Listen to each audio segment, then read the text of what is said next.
d'être revenu pour ce dernier panel de la journée, mais non le moindre. On va parler de planification et surtout de modélisation.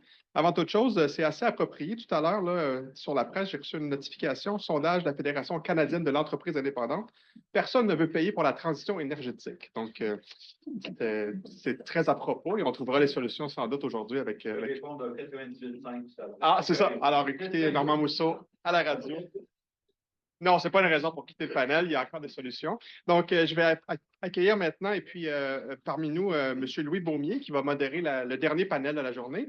Donc, Louis Beaumier est directeur exécutif de l'Institut de l'énergie Trottier de Polytechnique Montréal depuis sa création. Louis est un ingénieur électricien de formation. Il a travaillé pendant 2 décennies dans l'industrie du logiciel. Il a contribué à différents projets allant des systèmes de simulation immersive aux interfaces de reconnaissance vocale. Après plusieurs années en gestion de produits, il s'est attaché à comprendre les besoins et à présenter les meilleures solutions, donc le couple besoins-solutions. Il a rejoint l'IET, son alma mater à Polytechnique Montréal. Depuis, il contribue activement à la mission de diffusion du savoir de l'IET en organisant des ateliers, des conférences, en rédigeant des rapports, dont ce que Héloïse nous a présenté ce matin, et en favorisant les partenariats. Donc, Louis est également un des fondateur et instigateur du Carrefour de modélisation énergétique et j'ai le plaisir de le côtoyer régulièrement. Donc, joignez-vous à moi pour souhaiter la bienvenue à Louis et à son panel. Merci, Édouard. Merci à vous d'être resté, les courageux qui restent jusqu'au dernier panel. J'ai la difficile tâche de vous garder intéressés pour le dernier panel, mais comme je vais avoir des panélistes de grande qualité, ça va être plutôt facile. Donc, merci Édouard, merci au Carrefour, merci à Voltage là, pour cet événement conjoint.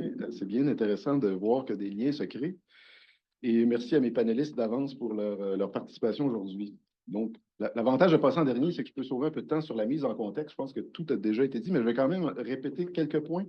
On doit décarboner. La plupart des modèles, des exercices de modélisation disent que ça va passer par l'électrification. Mais on sait qu'on va être limité dans les capacités qu'on peut ajouter, la quantité de nouvelles productions qu'on peut ajouter. C'est limité par la nature même de ce qu'on doit ajouter et du tissu industriel autour de nous. Et donc, la question de la pointe va devenir de plus en plus importante. Et ça l'est déjà, mais ça va le devenir de plus en plus. Et notamment par le fait que nos importations dans les... Bon, Héloïse l'a dit ce matin, là, parce que nos voisins vont aussi probablement connaître des pointes hivernales. La complémentarité avec nos voisins ne sera, sera pas autant... elle sera pas comme elle l'est maintenant.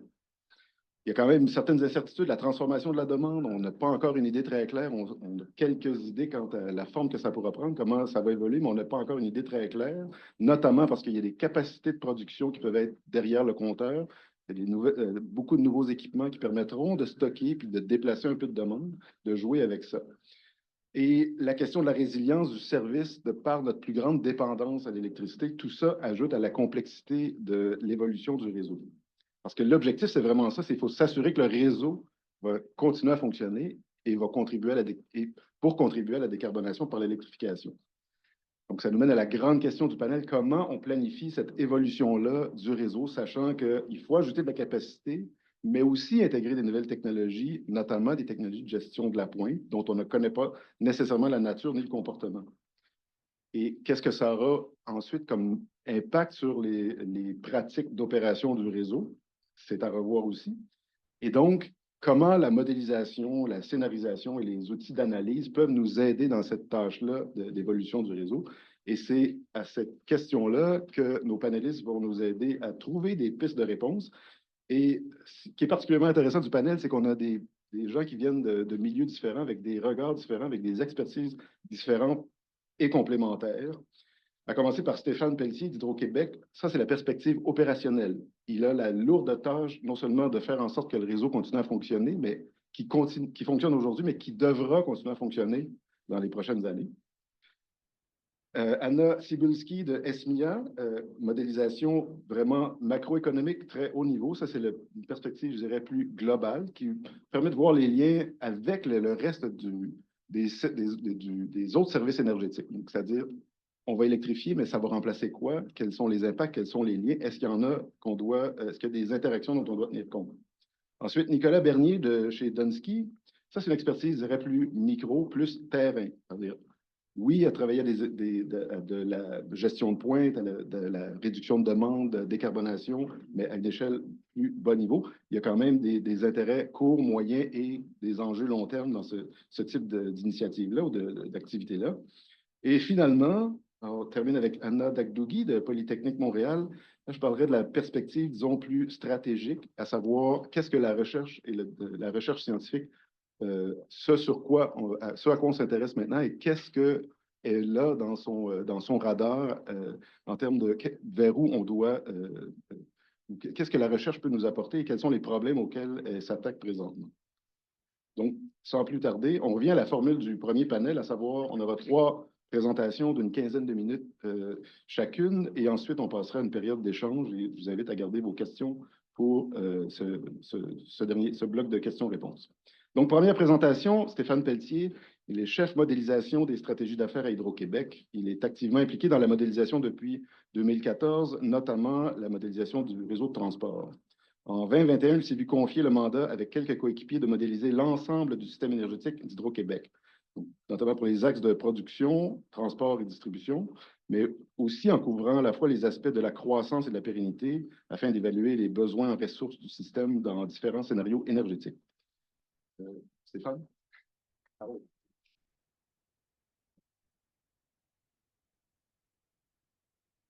Alors, bonjour tout le monde. J'ai le privilège avec mes coéquipiers de voir, si on veut, l'ensemble du système d'Hydro-Québec d'aujourd'hui et surtout du futur. Notre modélisation s'inscrit dans une chaîne là, qui comprend, à prime abord, la prévision de la demande, qui va être le reflet de tous les comportements chez les clients, derrière le compteur, l'évolution de la consommation d'électricité qui vont des véhicules électriques jusqu'au chauffage, à l'efficacité énergétique.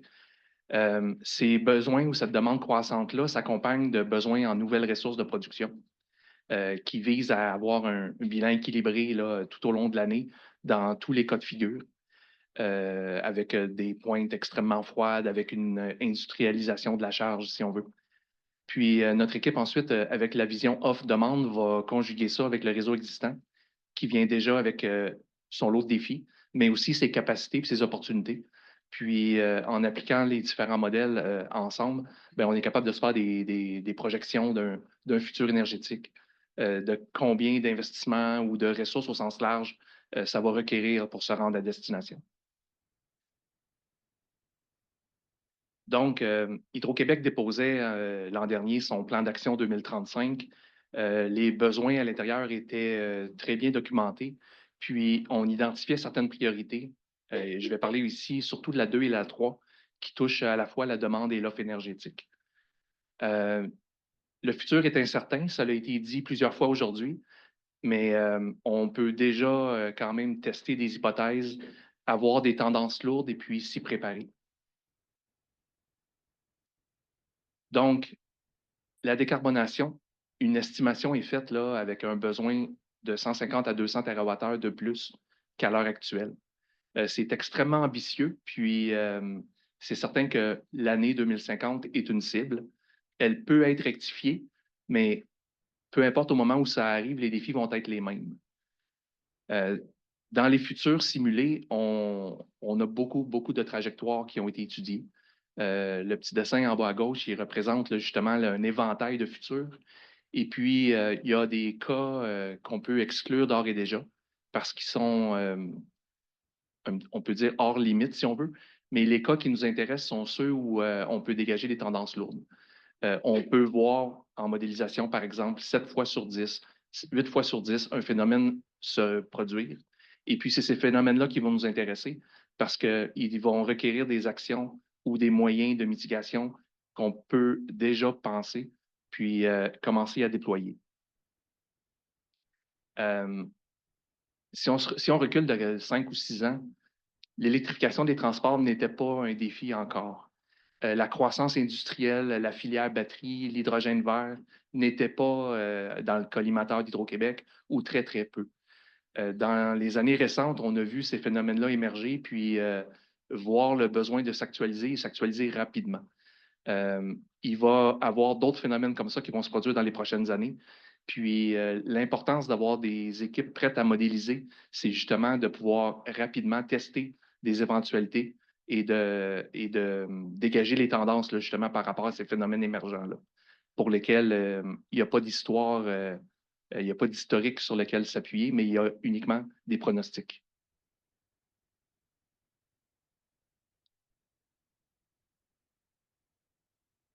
On se projette dans le futur. Le Québec est décarboné ou en voie de l'être. Qu'est-ce qu'on observe? En premier lieu, on voit une hausse du facteur d'utilisation du réseau, dû possiblement à l'arrivée de plusieurs industries lourdes. Le facteur d'utilisation du réseau, qui est aujourd'hui autour de 55 va monter à peut-être même en haut de 60 Ça va avoir des conséquences. Les fenêtres de maintenance, les fenêtres de retrait d'équipement pour procéder à des interventions sur le réseau vont être réduites. Moins long, moins de mois par année pour faire mes interventions, mais aussi moins d'équipements à la fois qui pourront être retirés, de par le comportement de la charge qui va solliciter en tout temps de manière continue le réseau. Fait qu'on va parler d'un réseau contraint, puis Hydro-Québec va possiblement, dans des futurs énergétiques, avoir des difficultés justement à planifier ses retraits pour réaliser ses interventions.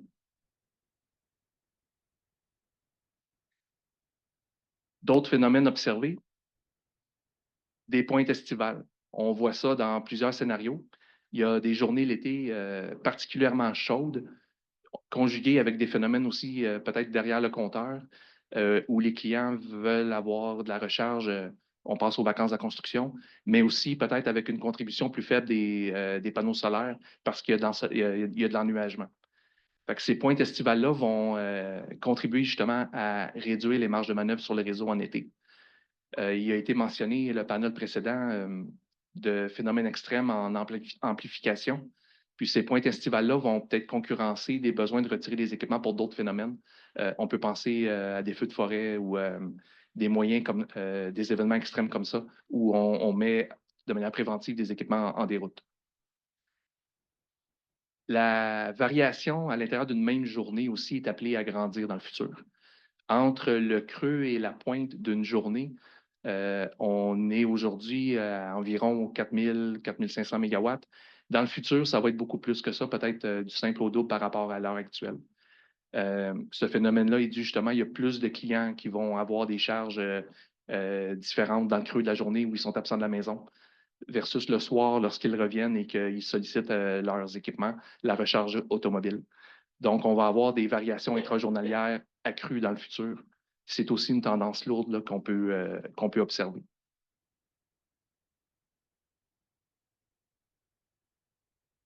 Beaucoup de moyens de gestion sont à l'étude ou même en voie d'être déployés chez les clients.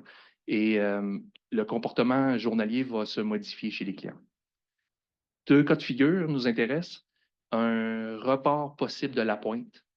La pointe qui est aujourd'hui peut-être à 18-19 heures pourrait devenir à 10 ou 11 heures le soir. Ce phénomène-là ne permettra peut-être pas de gain à l'échelle du système en termes de dimensionnement, mais va peut-être ouvrir des opportunités en termes de transit énergétique. Profiter des moments où le coût est plus faible sur les marchés versus où le coût est élevé. On gagnerait une flexibilité, mais peut-être pas en termes de dimensionnement. L'autre phénomène, c'est l'écrêtage de la pointe. Je viens la réduire parce que j'ai été efficace à déployer des solutions. Ici, je pourrais avoir un gain à terme en termes de dimensionnement du système. Puis, je vais quand même devoir gérer ces phénomènes-là parce que j'observe que mes fenêtres pour recharger mon stockage, entre autres, se réduisent. Si j'aplatis la pointe, je la prolonge. Et si elle est prolongée, je vais devoir penser à mes moyens de gestion en termes de stockage énergétique de manière différente que si j'ai des pointes de la durée qu'on observe aujourd'hui. Les façons d'écrêter les pointes se découpent en deux volets, mais le client est au cœur de ça. On souhaite induire des comportements pérennes chez le client par des incitatifs tels que la tarification, de la sensibilisation. Et on peut aussi déployer des solutions chez le client, la Biénergie ou ILO. Ces moyens-là ne vont pas agir nécessairement de la même façon. Peut-être que la solution qui déploie une technologie chez le client a plus de garantie de rendement, mais l'objectif va toujours demeurer de sensibiliser un client à faire sa part.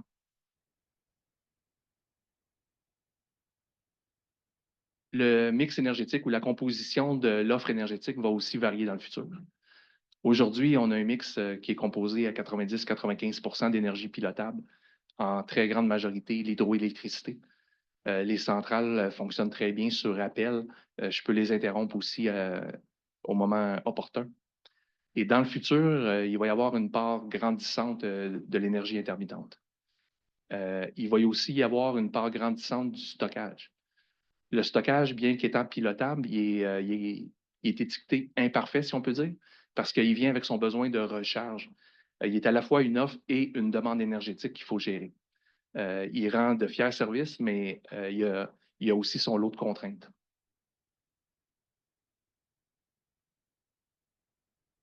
Les différentes sources de production avec lesquelles on peut conjuguer.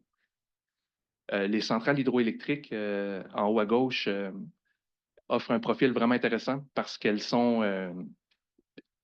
à notre contrôle. On peut les démarrer, on peut les arrêter à volonté. On peut réduire la quantité de groupe ou l'augmenter. Le solaire, on ne le contrôle pas, tout comme l'éolien. Puis les prévisibilités de ces sources-là sont de moyenne à faible. Et quand on conjugue tout notre catalogue de solutions, on se retrouve dans une situation où je me projette dans le futur par rapport à aujourd'hui. Quand je suis au jour 1 et que je dois planifier mes appels aux clients du lendemain pour des clients interruptibles ou des solutions telles que ILO, aujourd'hui, je conjugue avec une incertitude en termes de la demande du lendemain. Donc, au jour 2, aujourd'hui, je dois évaluer quelle va être ma demande et faire mes appels de moyenne gestion. Dans un futur, non seulement la demande est encore plus volatile entre 2 journées et dans la journée, je vais devoir aussi composer avec l'incertitude qui vient de mon mix énergétique. Quel va être le niveau d'ensoleillement? Quelle va être la contribution de mes énergies éoliennes? Puis, mes appels de puissance pour le lendemain dépendent de cette qualité de la prévision-là, parce que les moyens de gestion ne peuvent pas être utilisés à l'infini. Il y a un nombre de fois limite qu'on peut interrompre un client ou faire des appels de type ILO pour faire des appels de puissance.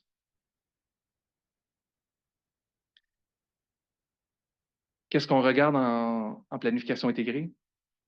Est-ce que les futures sources de production conjuguées à la demande et conjuguées au réseau existant sont exploitables? On tient compte des délais de construction. Si on a besoin de solutions en puissance de type centrale hydroélectrique, c'est utopique de penser que dans 7 ans, ça va être en service. C'est des projets qui sont très longs, qui vont prendre jusqu'à une dizaine d'années ou plus. Les actifs en place offrent un service et ont besoin de pérennité. Ces besoins-là concurrencent les déploiements de besoins en croissance. Il ne faut pas négliger le parc en place et le dimensionnement du réseau en termes géographiques. Les sources de production sont très éloignées. Certains clients de type les minières ou des clients qui ont besoin de ports sur la côte nord ont des particularités régionales qui, des fois, font en sorte que si même le client est interruptible, je ne pourrai pas nécessairement acheminer la puissance interrompue ailleurs en province. Donc, le défi de la modélisation tel que perçu par notre équipe, c'est vraiment de conjuguer tous ces enjeux-là, puis de voir justement si les futurs énergétiques, on est sur la bonne tangente ou si on doit apporter. Merci Stéphane, je crois que ça met la table pour la suite. Maintenant qu'on a vu quels sont quelques-uns des défis pour Hydro-Québec, voyons quels sont les défis au-delà uniquement de la production d'électricité avec Anna Cybulski, qui est chef intégration des systèmes énergétiques pour Esmia Consultants. Elle est titulaire d'une maîtrise du MIT où ses recherches ont porté sur les chaînes d'approvisionnement aéroportuaires pour la décarbonation de l'aviation via l'hydrogène. Son expertise comprend aussi la modélisation dans les domaines de la décarbonation à l'échelle de l'économie, du développement du secteur de l'hydrogène et de l'analyse des politiques énergétiques. Elle explore les utilisations innovantes des modèles de systèmes énergétiques ainsi que des techniques d'apprentissage automatique pour soutenir le secteur privé dans son évaluation des marchés, des échanges technico-économiques et l'analyse des politiques sur les activités futures de ces mêmes entreprises. Anna?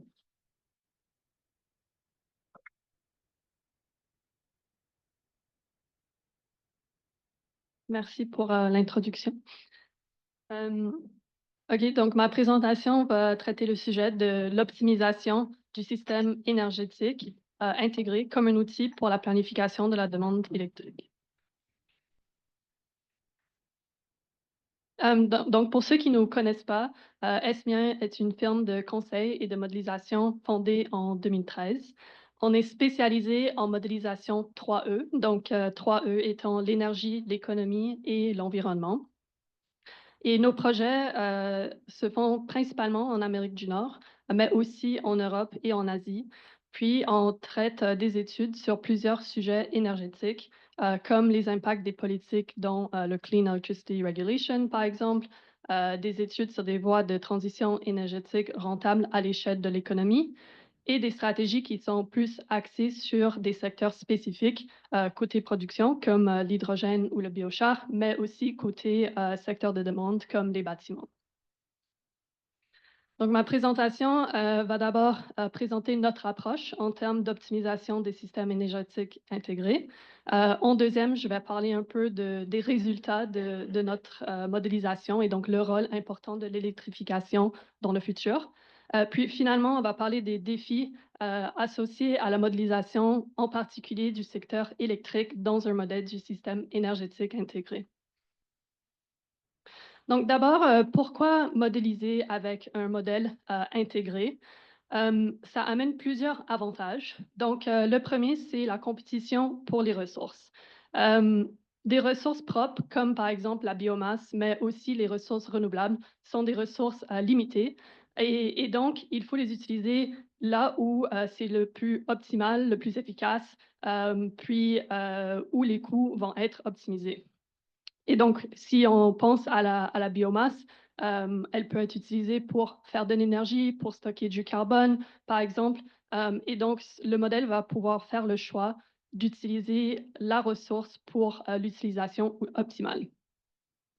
Deuxièmement, les modèles intégrés permettent de faire des projections de demande endogènes.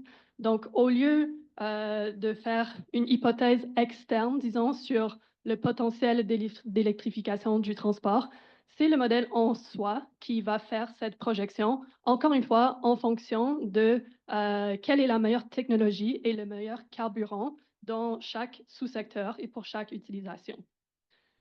Et finalement, un modèle intégré nous permet de traiter les compromis et les interactions énergétiques, dont il y en a plusieurs à l'échelle de l'économie. Parfois, cela demande d'avoir une résolution temporelle plus raffinée. Donc, si on prend l'exemple de l'hydrogène, c'est un carburant qui a des utilisations, on peut dire, assez spécifiques, par exemple dans certains usages industriels. Mais en revanche, il peut aussi être produit à travers plusieurs carburants comme le gaz naturel, la biomasse, l'électricité aussi. Donc, il y a des possibilités de potentiellement utiliser l'électricité délestée aussi pour la production d'hydrogène. Donc, notre approche intégrée peut être décrite de manière globale avec ce schéma ici. Donc, de gauche à droite, on commence avec l'extraction des ressources primaires, ensuite la production d'énergie, la conversion d'énergie et le transport ou la transmission. Puis finalement, les différentes technologies de consommation dans les différents secteurs de demande. Et c'est vraiment les demandes de services énergétiques tout à droite qui poussent la solution du modèle. Dans notre modèle, on représente plus de 5000 technologies avec leurs paramètres techno-économiques. Donc, ça peut être des facteurs de charge, par exemple, les coûts d'investissement, les coûts fixes opérationnels, les efficacités, etc. Puis, on représente 500 différents produits ou commodités. Donc, c'est des produits énergétiques, mais aussi des produits matériaux et les émissions. En effet, on est capable avec ce modèle de reproduire les inventaires nationaux parce que chaque technologie est modélisée avec ses coefficients de polluants, ce qui permet de valider aussi le modèle avec l'historique. Donc, pour n'importe quel modèle, le choix de régionalisation, donc le périmètre géographique ou spatial, est très important, ainsi que le choix de la granularité temporelle. nous, pour la majorité des études qu'on fait, une échelle régionale au niveau des provinces ou des territoires est suffisante pour combler les besoins des projets. Et en termes de couverture temporelle, on travaille à très long terme. Donc, on fait des projections jusqu'à 2050, parfois 2060. Et on est capable de choisir des périodes flexibles, donc par exemple entre 3 ou 5 ans. Et aussi, pour chaque année, on peut descendre à un autre niveau, donc avoir des périodes représentatives sous-annuelles pour modéliser les différentes saisons et différentes périodes pendant la journée, qui d'ailleurs est très important pour le secteur électrique d'ailleurs. Donc, qu'est-ce que notre modèle nous donne comme résultat? D'abord, je pense qu'on est tous d'accord ici que la place de l'électrification reste prédominante. Donc, dans la vaste majorité des scénarios qu'on explore, ça reste vrai que l'électrification est la solution dominante parce qu'elle reste optimale pour nombreux usages finaux. C'est vrai que d'autres carburants vont jouer un rôle aussi, dont la bioénergie, l'hydrogène qui a été mentionné tout à l'heure, par exemple, et probablement encore un petit niveau de produits pétroliers. Le deuxième point, c'est que souvent, quand on parle de décarbonation, on modélise un objectif de carbone neutralité en 2050 le plus souvent. Puis, en fait, c'est très, très difficile d'atteindre la carboneutralité versus quelque chose qui est juste faible en carbone. Et donc, il y a des solutions comme la séquestration de carbone géologique qui peut impacter en particulier la demande électrique parce que sans la possibilité de séquestration, c'est possible que de plus en plus d'usages vont être obligés, disons, à être électrifiés. Le dernier point qui est intéressant, c'est que grâce à l'électrification, on est capable de réduire la demande finale. Donc, c'est ce qu'on peut voir dans le scénario NZ50. Et c'est parce que l'électrification, en général, a une efficacité supérieure de bout en bout.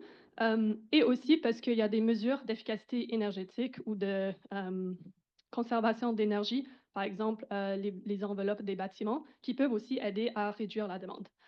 Vous pouvez peut-être remarquer qu'en 2050, cette tendance, elle est un peu renversée et c'est encore une fois à cause de la difficulté d'atteindre l'objectif de carboneutralité.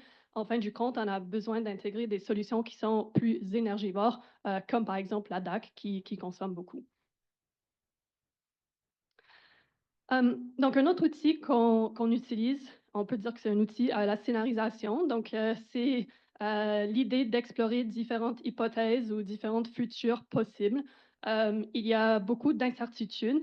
Par exemple, les coûts de technologies émergentes qu'on ne connaît pas exactement aujourd'hui, la disponibilité de futures ressources, les limites de croissance, etc. Donc, dans cet exemple, à droite, vous pouvez voir des scénarios où on a joué un peu avec le coût futur des centrales nucléaires SMR, donc les Small Modular Reactors, qui est un sujet, si je comprends bien, un peu débattu en ce moment. Mais justement, ça nous donne différents futurs possibles avec des capacités différentes de production intermittente. Finalement, un des derniers avantages aussi du modèle de système énergétique intégré, c'est justement qu'on modélise aussi le côté demande et pas que la production. Et donc, quand on parle de l'électrification, c'est vrai que les solutions côté demande deviennent de plus en plus importantes. Et c'est de pouvoir trouver ce compromis entre agrandir les capacités versus diminuer ou décaler la demande que le modèle peut explorer. Donc, je ne vais pas rentrer dans le détail des solutions parce que la présentation prochaine va traiter ce sujet. Mais c'est vrai que même dans les industries, il y a beaucoup de solutions assez innovantes en termes de stockage avec des batteries thermiques ou en forme de métaux, par exemple, qui peuvent être explorées avec un modèle intégré. Et en fin du compte, c'est le coût du système au global et de toute la chaîne d'approvisionnement qui va être optimisé. Donc, quels sont les défis de modélisation et en particulier pour représenter de manière, disons, adéquate ou précise le secteur électrique dans un modèle intégré? Donc, le premier, je pense, qui est très évident, c'est le compromis temporel qui doit être fait. Donc, c'est toujours une question de complexité et de temps de résolution qu'on doit jongler, disons. Mais il y a certaines solutions possibles. Donc, si on veut bien représenter l'impact de la pointe, par exemple, on peut résoudre d'abord à long terme, puis ensuite sur une période plus restreinte avec une échelle temporelle détaillée. Donc, c'est un peu ce trade-off qui peut être fait. Puis, deuxièmement, il y a aussi un compromis entre le nombre de régions et le nombre de périodes qu'on modélise. Donc, on peut minimiser le nombre de régions, avoir un modèle unirégional et ainsi de suite, rajouter des périodes représentatives, peut-être pas à l'échelle horaire, mais avoir une centaine de périodes par année, par exemple. Ensuite, le deuxième compromis, bien sûr, c'est le compromis spatial. Et pour l'électrification, cela peut intervenir au niveau du réseau. Donc, c'est possible que c'est la transmission et la distribution qui pourraient devenir le facteur contraignant. Donc, même si on augmente la production, puis on augmente, et en revanche, on augmente aussi la demande, le réseau doit être expanded, pardon, aussi, étendu aussi. Euh, donc, ce qu'on peut faire pour une solution un peu approximative, par exemple, et c'est ce qu'on fait normalement, c'est on modélise les capacités du réseau existant par secteur de consommation, mais ça reste approximatif. Deuxièmement, si on veut aller plus loin, mais ça augmente la complexité, c'est d'ajouter des sous-régions au modèle pour pouvoir avoir plus de granularité dans les lignes de transmission existantes. Finalement, c'est un peu technique, mais si on veut essayer de représenter les exigences opérationnelles pour assurer la fiabilité du réseau, on peut le faire à travers l'implémentation d'équations avancées, on peut dire. Donc, en fait, on a une équation dans le modèle qui traite que l'approvisionnement pour assurer qu'il reste adéquat. Et donc, on modélise des facteurs de charge qui représente la différence entre la pointe, la vraie pointe, disons, et la charge moyenne qu'on modélise avec nos périodes représentatives. Et deuxièmement, on peut aussi utiliser des contraintes. Donc, c'est un concept un peu de modèle d'optimisation, les contraintes, pour intégrer des limites comme assurer un minimum de stockage pour intégrer des ressources intermittentes ou un minimum de ressources pilotables dans le futur mix électrique. Donc, pour finir, je voulais juste accentuer le point que même s'il y a beaucoup de solutions possibles, je pense qu'un modèle reste le mieux adapté à sa fonction, disons. Donc, un modèle ne peut pas forcément tout faire. Et donc, parfois, c'est une approche multimodèle qu'il faut utiliser pour une étude ou pour un projet donné. Donc, ça peut être un modèle à échelle horaire plutôt qu'un modèle du système énergétique intégré. Et c'est possible aussi que l'utilisation de plusieurs modèles en format couplé peut aussi amener à avoir des perspectives plus approfondies d'un sujet comme l'électrification. Merci.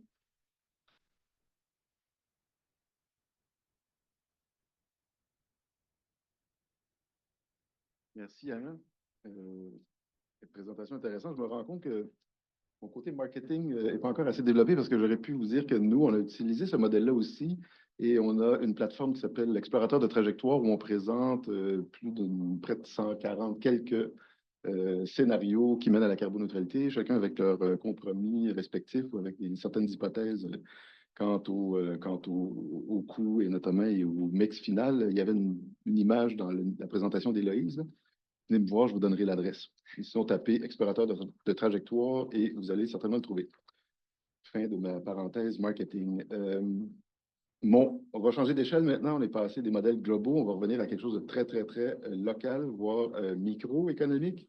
Nicolas Bernier, consultant adjoint chez Dunsky Énergie et Climat. C'est un expert en modélisation technico-économique des systèmes énergétiques.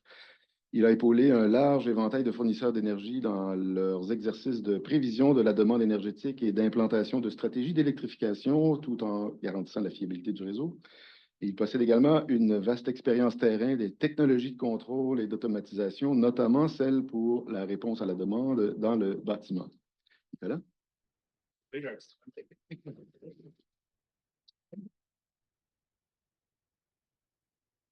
Je peux commencer quand même en parallèle. Ouais, c'est bon, merci pour l'introduction, Louis. Je pense que mon punch a été volé déjà. C'est toujours intéressant de passer en dernier, en fait, pour deux raisons. En fait, tout a déjà été dit, donc je vais essayer d'être quand même pertinent, d'amener la perspective terrain le plus possible. Puis deuxièmement, j'imagine que tout le monde commence déjà à penser un peu au cocktail ordinatoire par la suite, donc je vais essayer de respecter ma limite de temps pour y aller plus rapidement. Oh! Bon, je parle de contrôle. Pas de problème. La bonne présentation.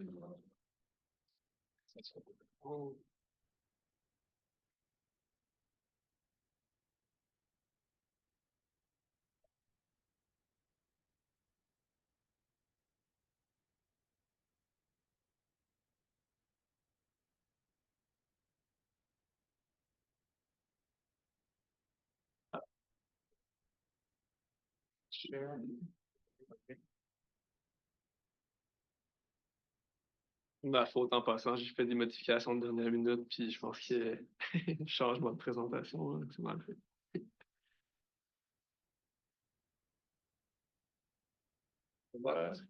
On remet votre barre. On arrive. Oh, rien. Bon, parfait. On va aller à cette diapo-là tout de suite. Super. Donc, pour ceux et celles qui ne nous connaissent pas, Dunsky, en fait, on est une firme de consultation stratégique qui travaille exclusivement, en fait, pour la transition énergétique. On travaille avec des gouvernements, des entreprises d'énergie, donc vraiment des décideurs. On est impliqué un peu partout en Amérique du Nord. Donc, je ne passerai pas trop de temps là-dessus. Je pense qu'on a vraiment couvert aujourd'hui c'était quoi les enjeux. Le réseau est vieillissant. Le réseau est de plus en plus saturé aussi. Donc, surtout dans un contexte de croissance qui augmente, on constate qu'il y a vraiment un goulot d'étranglement, vraiment de pression au niveau du réseau de distribution surtout. Puis la croissance, elle n'a pas fini d'augmenter. On en parlait aujourd'hui, l'électrification de plus en plus. Donc, c'est un enjeu qu'on va continuer de voir dans les prochaines années, certainement. Puis aussi, ce qui est intéressant de constater, c'est que maintenant, le réseau est plus linéaire. Avant, on s'imaginait le réseau comme étant vraiment, on part de la production, après c'est la transmission, la distribution, la demande. Maintenant, on a des consommateurs au niveau de la demande sur les sites de consommation. Donc, ça amène vraiment une dynamique particulière. C'est rendu un réseau bidirectionnel, donc il y a vraiment des échanges des deux côtés. Puis il y a de plus en plus aussi d'appareils qui sont connectés. Donc pour moi, ça, c'est une opportunité intéressante. C'est une opportunité de pouvoir travailler avec les appareils du côté de la demande, pouvoir faire de la flexibilité énergétique. Les gens sont plus engagés, les gens sont plus conscients de leur consommation parce qu'ils ont des appareils qu'ils ont achetés eux-mêmes, en fait, qui leur permettent de pouvoir soit produire de l'énergie ou le consommer plus intelligemment. Il y a plusieurs, en fait, il y a un arsenal de solutions au niveau de la flexibilité de la demande. Il y a trois piliers en particulier dont je vais vous parler aujourd'hui. Donc, le premier pilier, c'est l'électrification judicieuse. Donc, ce que ça veut dire, ça, c'est d'avoir des nouvelles charges, d'électrifier certains usages, mais de s'assurer de mitiger, en fait, la demande en période de pointe. Donc, l'exemple le plus flagrant, ce serait la biénergie. Donc, oui, on peut électrifier les charges de chauffage, mais si en pointe, on bascule vers un système d'appoint qui fonctionne au gaz, par exemple, qui n'a pas un impact sur le réseau, mais on vient limiter en fait les impacts sur la pointe. Donc, ça, c'est une façon de faire. Ensuite, on a évidemment l'efficacité énergétique. On y pense peut-être moins souvent des fois dans le contexte de la flexibilité de la demande. Mais c'est sûr que d'installer un appareil, un système qui est plus efficace, on va aussi se matérialiser en des gains en pointe. Donc, on va réduire la demande. Un exemple concret de ça, ce serait l'isolation d'une maison. On améliore l'enveloppe, mais évidemment, on a moins besoin d'avoir des charges de chauffage en pointe. Puis finalement, on a la gestion dynamique. Donc, Stéphane en a parlé un petit peu plus tôt. Donc, il y a deux, selon moi, façons de faire de la gestion dynamique. Donc, il y a les déplacements de charge. Donc là, on vient vraiment prendre une charge. Puis, encore une fois, l'exemple ici, ce serait au niveau du chauffage. Donc, on peut, par exemple, augmenter les points de consigne pour faire du préchauffage avant un événement de pointe. Donc, oui, ça augmente la consommation avant l'événement. Mais ensuite, on peut relâcher les points de consigne, vraiment surfer, disons, sur l'inertie thermique. Donc, on a les systèmes à l'arrêt durant la période de pointe. Puis par la suite, bien évidemment, quand on vient reprendre, fait une reprise, on revient aux points de consigne normaux. ben là, on a une augmentation. Donc, si on regarde l'air sous la courbe, on n'a pas de gain ici au niveau de l'efficacité énergétique, mais on a vraiment une réduction de la demande en pointe. Une autre façon de le faire, c'est ce que j'appelle plus de l'effacement pur. Donc, on peut venir tout simplement arrêter, interrompre certaines charges en période de pointe. Donc, on pense aux industriels qui peuvent avoir des charges interruptibles. Sinon, un exemple avec lequel on est peut-être un petit peu plus proche dans nos maisons, si on part un cycle de séchage avec la sécheuse, mais peut-être qu'ils sont en période de pointe, on pourrait se dire ben, pourquoi pas soit le faire demain ou peut-être même accrocher les vêtements au lieu d'utiliser la sécheuse. Donc, on vient vraiment éliminer une charge. Donc, c'est une façon aussi de faire de la gestion dynamique. On est dans une conférence de modélisation, donc perspective de modélisation ici. Puis en fait, souvent, on se pose la question comment on peut choisir en fait quelle mesure, quelle technologie, quel programme mettre de l'avant. Selon moi, ça passe par vraiment une étude du potentiel, une évaluation du potentiel. Par contre, ben, le futur il est incertain. Anna nous en a parlé dans la présentation plus tôt. Donc, il y a certaines approches de modélisation à mettre de l'avant pour vraiment pallier à cette incertitude-là, puis vraiment avoir une représentation future du réseau qui en fait un peu plus de certitude. Donc, la première approche, c'est de sélectionner des technologies en fonction du profil de demande du distributeur d'électricité. Donc, en fait, il peut y avoir des pointes le matin, il peut y avoir des pointes en soirée, il peut y avoir des pointes l'été, ça peut être des pointes l'hiver. Donc, c'est vraiment important de déployer des technologies qui sont adaptées. Je pense aux véhicules électriques, par exemple, la recharge des véhicules électriques. Généralement, ça se fait surtout en soirée. Donc, si on veut déplacer cette charge-là, puis avoir des gains au niveau de la pointe, mais c'est vraiment plus dans un contexte de pointe en soirée que les gains vont se matérialiser. Alors que si un distributeur a une pointe le matin, c'est peut-être pas la technologie la plus appropriée. Bon, j'imagine qu'on peut débattre là-dessus, il y a quand même des gains, mais ça reste que l'idée ici, c'est qu'il faut vraiment s'ajuster au profil de demande du distributeur d'électricité dans les stratégies. Ensuite, il faut aussi considérer un profil typique, donc pas forcément se concentrer seulement sur une heure, puis se dire ça va être ça le profil pour les prochaines années. En fait, il faut regarder plus une distribution statistique, regarder qu'est-ce qui s'est fait dans le passé, se baser sur plusieurs journées. Puis là, après ça, on peut avoir une meilleure représentation du futur comme ça.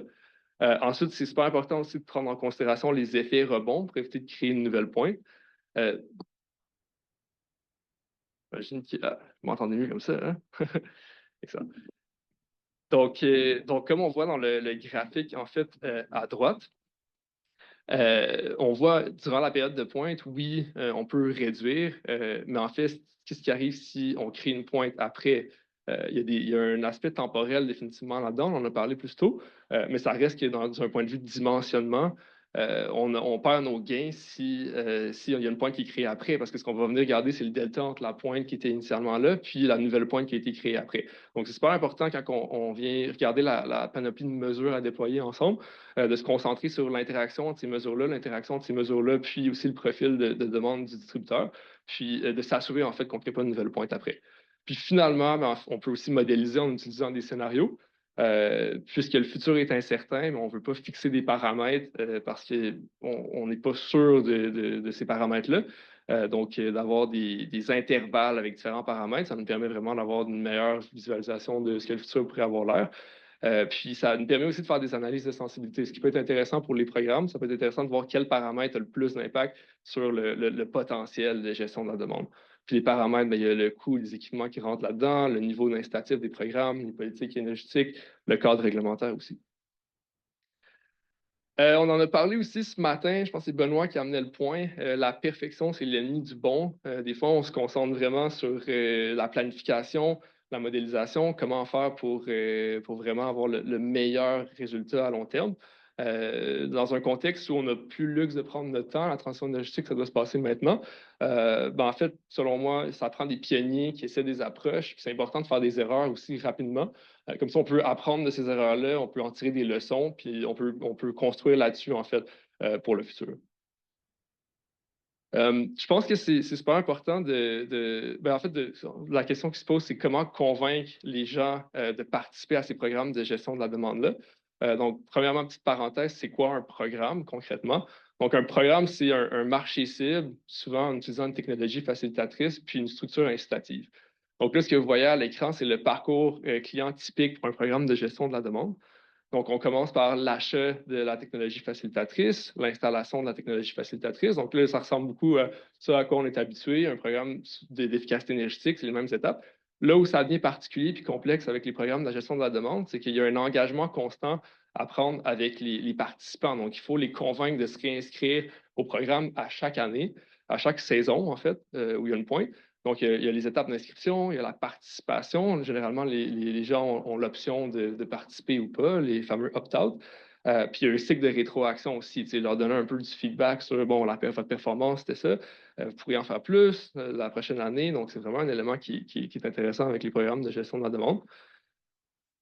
Selon moi, à court terme, les programmes devraient vraiment capitaliser sur les technologies déjà en place, puis se concentrer sur la partie inciter la participation. Je pense qu'il y a des gains à faire à ce niveau-là. Puis, je vais venir plus tard aussi avec des exemples plus concrets du genre de technologie qui se prêterait bien à cette approche-là.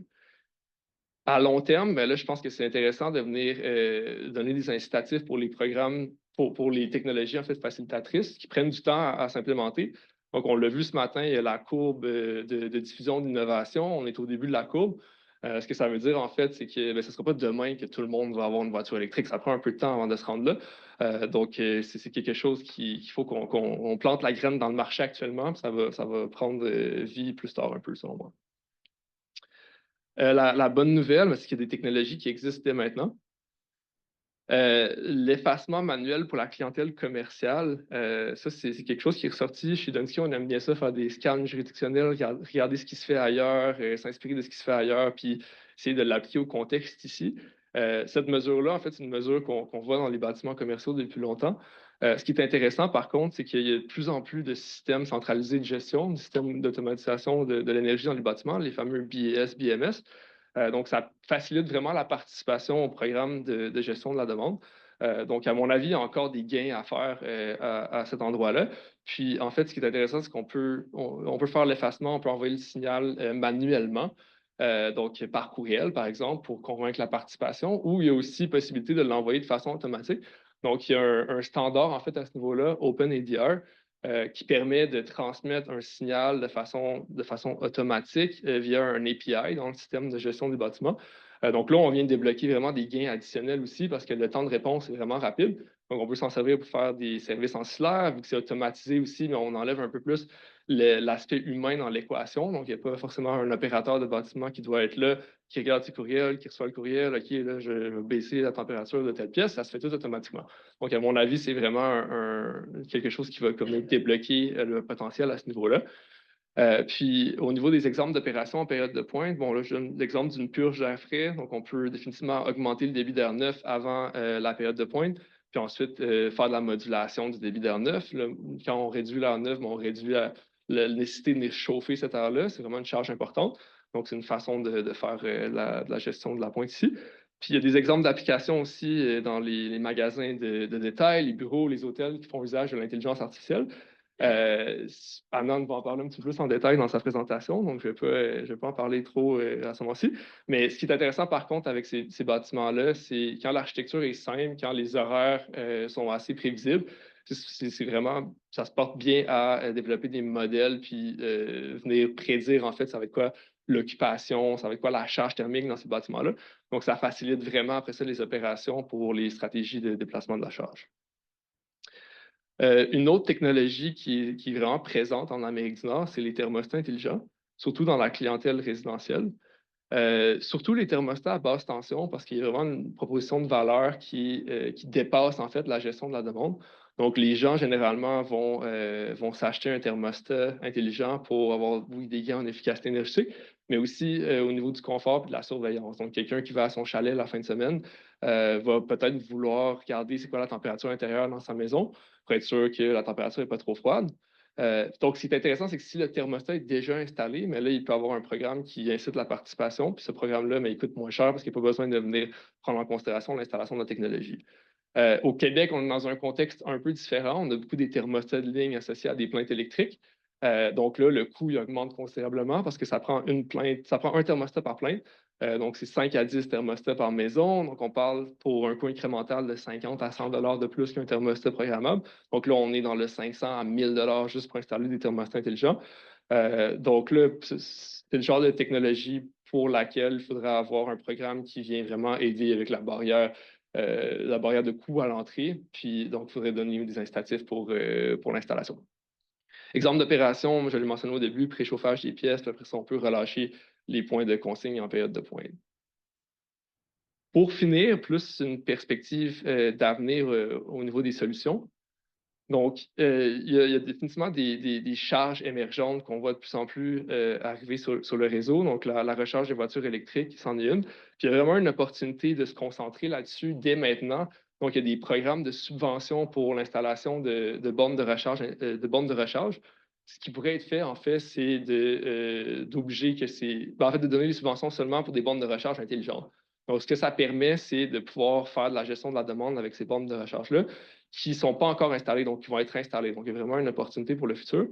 Le contrôle peut se faire via les bornes de recharge ou la télémétrie. Donc, c'est possible aussi de le faire en même le véhicule sans devoir passer par la borne. Ça, c'est intéressant aussi parce que les voitures peuvent charger à la maison, peuvent charger au bureau. Donc, si on vient contrôler les bornes, ben là, il faut contrôler plusieurs bornes, alors que si on contrôle la voiture, ben, on contrôle une seule voiture. Exemple d'opération, en fait, c'est juste une recharge qui est interrompue, qui est décalée après la période de pointe. Puis, en fait, l'évolution de cette mesure-là, ce serait le Vehicle to Grid, V2G. On en a parlé beaucoup, donc je ne vais pas ramener les bienfaits, mais il y a déjà des chargeurs bidirectionnels qui existent à nos jours, qui sont commercialisés. Donc, selon moi, encore une fois, c'est seulement une question de réglementation avant qu'on en voit plus sur le marché. Pour finir, en fait, je pense qu'on ne peut pas ne pas parler des thermopompes. C'est tellement une technologie qui a beaucoup d'adoption partout en Amérique du Nord. Par contre, le défi avec les thermopompes, c'est que ce n'est pas tous les modèles de thermopompes qui sont adaptés pour un climat froid. Donc, il y a certaines thermopompes qui ne fonctionnent pas tout simplement ou qui n'ont pas, disons, un bon coefficient de performance quand on atteint des températures vraiment froides. Puis dans un contexte comme le Québec où les périodes de pointe, en fait, sont corrélées avec les périodes de froid extrême, mais ce qui va vraiment être important dans le futur, c'est de promouvoir les thermopompes qui fonctionnent à climat froid. Donc, il y en a qui sont certifiés, les Cold Climate. Donc, au niveau de la réglementation, au niveau des programmes, de venir encadrer pour faire la promotion de cette technologie-là, ça va être important. La géothermie, c'est une autre façon de le faire aussi. La géothermie, on peut le faire même s'il fait moins 35, moins 40 dehors. Donc, une autre technologie qui est à l'épreuve du froid. Sinon, mais en fait, si on a une thermopompe qui n'est pas à l'épreuve du froid, ben là, ça va prendre un système auxiliaire. Puis là, on peut avoir de la biénergie, par exemple. Donc, on revient dans l'électrification judicieuse. C'est possible d'avoir un impact mitigé sur la pointe si on a de la biénergie comme système auxiliaire. Si on a des plaintes électriques comme système auxiliaire, ben là, on revient à la mesure que j'ai présentée plus tôt, en fait, avec les thermostats intelligents. Donc, c'est possible de faire de la gestion dynamique avec le système auxiliaire. Donc, c'est ce qui conclut ma présentation. Merci pour votre attention.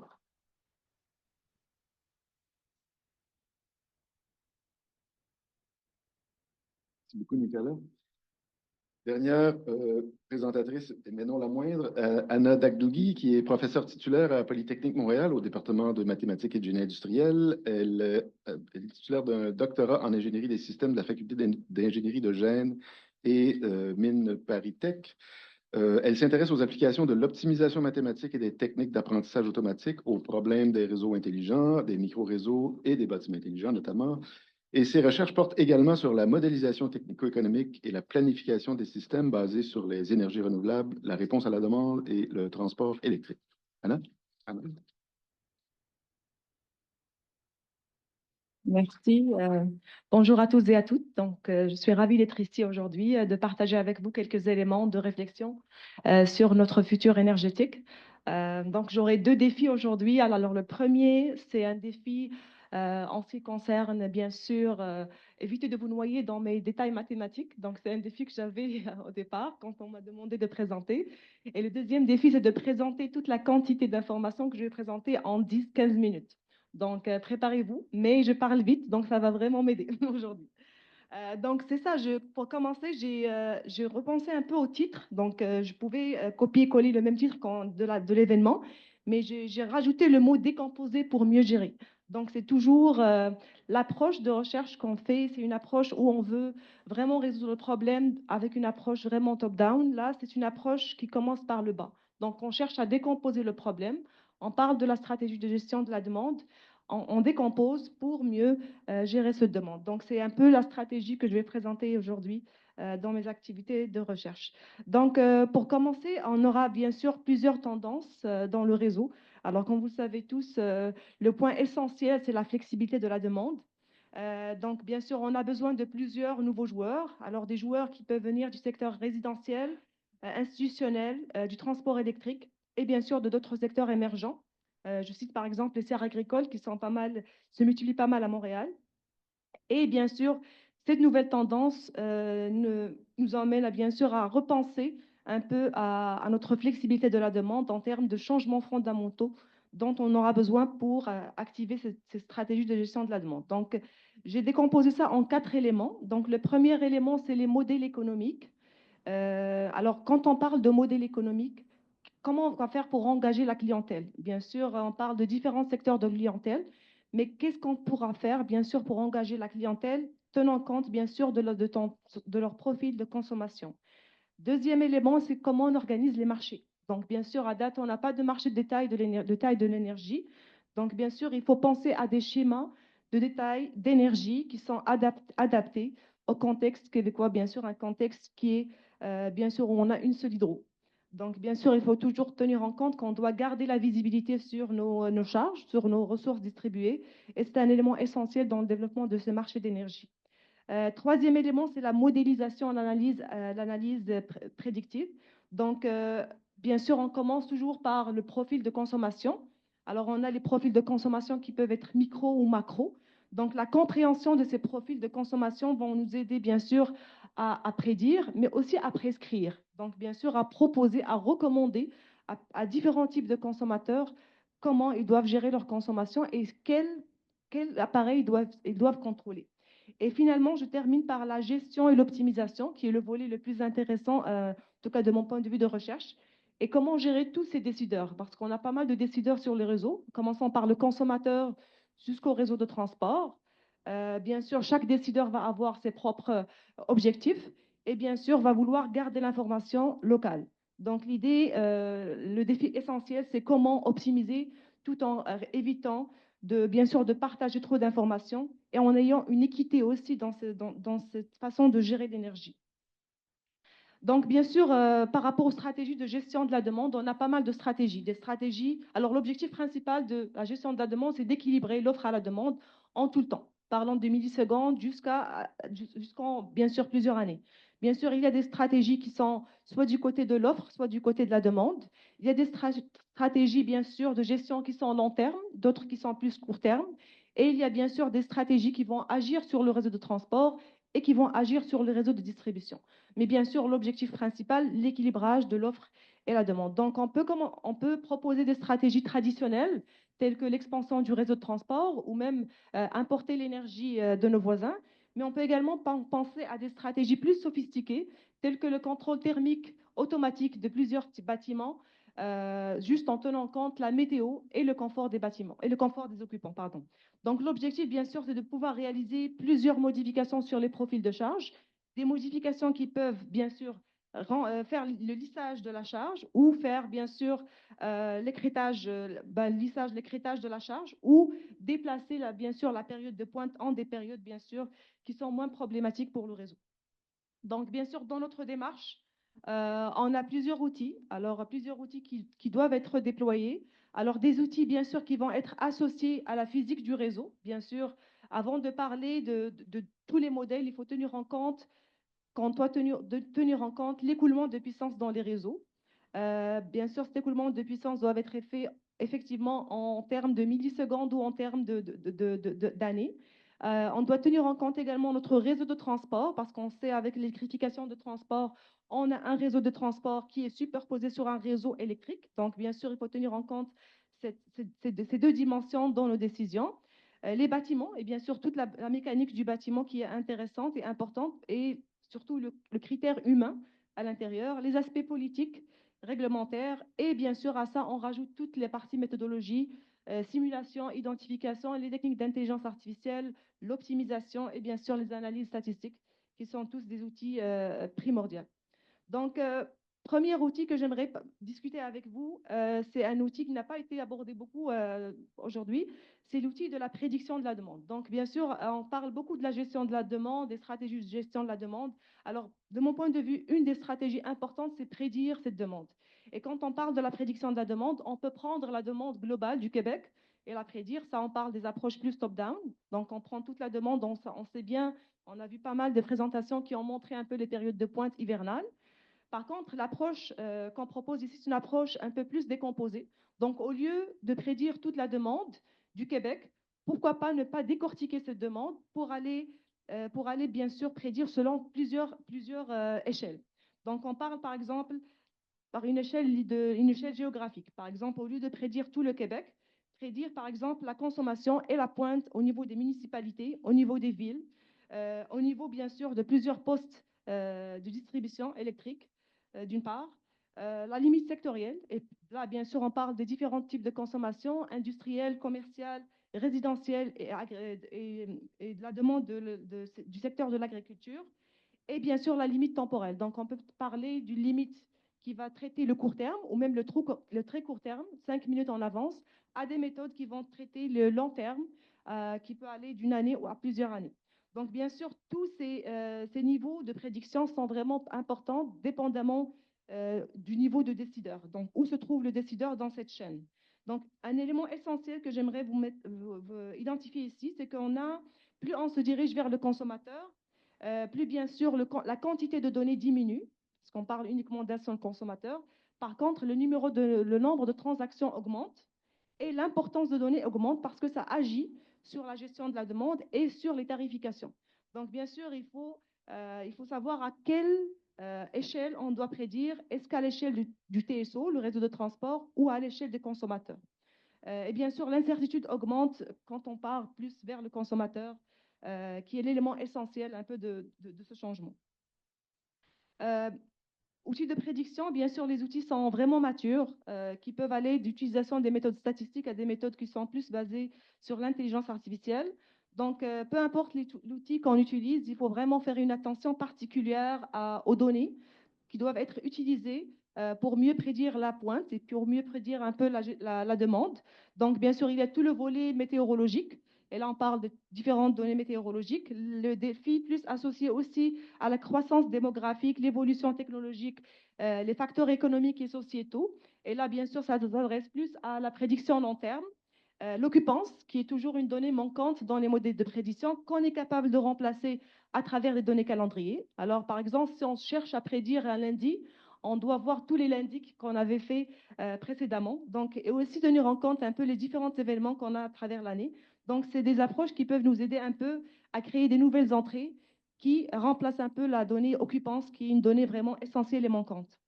Bien sûr, dépendamment du secteur ou du bâtiment qu'on cherche à prédire, on peut bien sûr adapter les entrées de la prédiction au fur et à mesure. Un exemple que j'aimerais vous donner, c'est par rapport à l'électrification des transports. Donc, on sait bien qu'on voit pas mal de bornes de recharge publique à travers l'île de Montréal, à travers le Québec.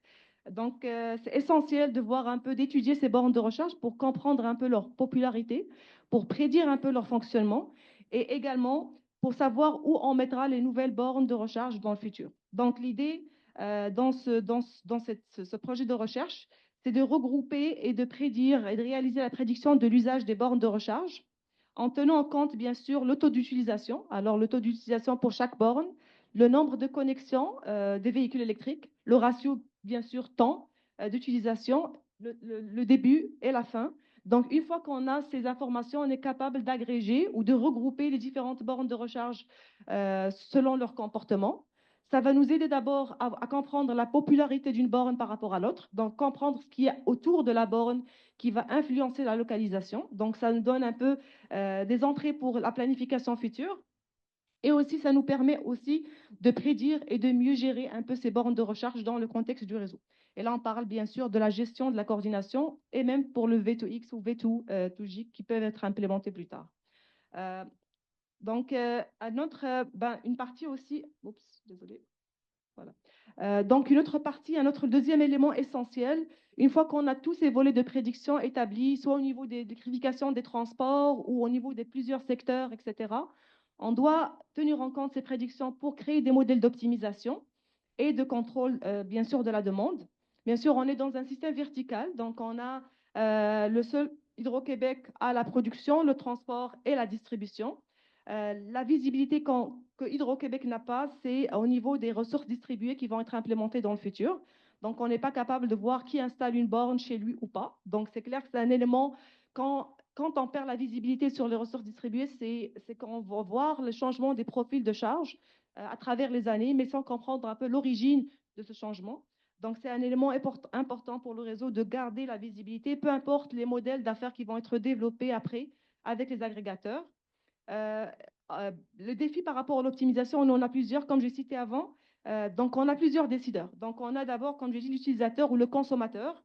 On a les agrégateurs. Les agrégateurs, ça peut être également des municipalités qui sont capables de communiquer avec eux. Je crois la présentation du maire de Varennes, il a vraiment mentionné un peu le rôle des municipalités, mais l'agrégateur peut être également joué, c'est un rôle qui peut être joué par les municipalités. Donc, l'objectif d'agrégateur, c'est d'agréger un peu cette réduction de pointe au niveau peut-être municipal. Ce qui est aussi essentiel à savoir, c'est quand même si le niveau d'agrégation doit être réalisé, tenant compte de la physique du réseau encore une fois.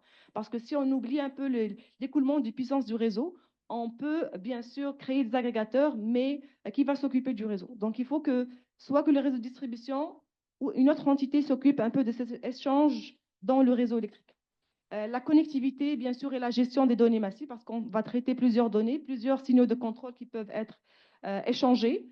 La confidentialité, bien sûr, plus le modèle il est local, plus le décideur, c'est lui qui gère un peu ces données, plus, bien sûr, on a moins de défis par rapport à la confidentialité. L'incertitude aussi, c'est un élément essentiel parce qu'on parle des comportements d'usagers.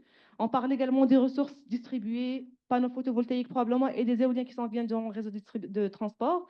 Donc, la composante incertitude va être vraiment très importante à considérer. Et bien sûr, l'intégration. Donc, l'idée ici, c'est de partir d'un système, d'une gestion centralisée du réseau, du transporteur vers le distributeur, vers un contrôle qui va être plus hiérarchique ou décentralisé. Donc, bien sûr, parlons un peu mathématiquement, les approches sont vraiment nombreuses, soit des approches centralisées ou des approches décentralisées. Bien sûr, si on est centralisé, on traite beaucoup de données. Donc, il y a aussi un défi par rapport au contrôle de ces données et à l'échange d'informations. Donc, si on a un seul problème dans cette structure centralisée, ça affecte tout le système.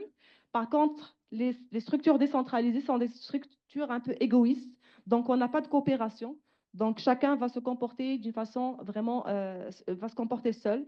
Donc, c'est clair qu'il faut chercher un compromis entre les approches centralisées et les approches décentralisées. Et le meilleur, c'est les approches hiérarchiques ou distribuées. Effectivement, ici, juste pour vous donner un peu de contexte, donc là, on a le réseau de transport, on a le réseau de distribution. On sait bien que les ressources distribuées, telles que le véhicule électrique, vont être plus du côté du distributeur. Donc, bien sûr, l'idée, c'est que qui va avoir la visibilité sur les ressources distribuées? Alors, soit c'est le distributeur, soit que le transporteur, ou soit c'est une responsabilité un peu partagée. Donc, l'idée, c'est de voir un peu qui aura chaque responsabilité. Donc ici, un des scénarios qu'on peut envisager, ce sont les appels d'offres. Donc les appels d'offres, ça veut dire qu'on va commencer de l'entité, la plus petite entité qui est la maison ou le bâtiment. On va devoir le contrôler à travers le contrôle thermique, le contrôle des appareils électroménagers. On va remonter ça à un agrégateur qui est un agrégateur local ou régional qui va lui agréger toutes ces informations, qui va le transférer vers un agrégateur résidentiel qui est celui qui est en contact avec le réseau de distribution. Donc, l'idée de faire cette structure un peu hiérarchique, ça nous permet un peu de garder l'information locale et d'optimiser le système en ayant bien sûr la connexion avec le réseau de distribution. Donc, bien sûr, l'enjeu principal, c'est à quelle échelle agréger. Donc, est-ce qu'on agrège à l'échelle de la municipalité, à l'échelle du réseau? Donc, c'est ça un peu le défi. Bien sûr, on est capable de voir un peu, de contrôler un peu plus le bâtiment à l'échelle microscopique. Il faut modéliser bien sûr les zones, le contrôle thermique de ces zones. Bien sûr, utilisation des approches plus intelligence artificielle qui peuvent être généralisées, qui sont capables de se adapter facilement à d'autres bâtiments qui n'ont pas été vus dans l'ensemble d'entraînement. Donc, les défis, c'est la généralisation de ces modèles pour les rendre adaptés à plusieurs types de structures ou de maisons. Donc, bien sûr, même chose pour les structures d'agrégation. pour les véhicules électriques. Donc, il y a plusieurs types de modèles d'affaires qu'on est capable de voir. L'objectif ici principal, c'est de réaliser toujours l'accrétage de la pointe, mais aussi de voir quelle est la contribution de chaque agrégateur.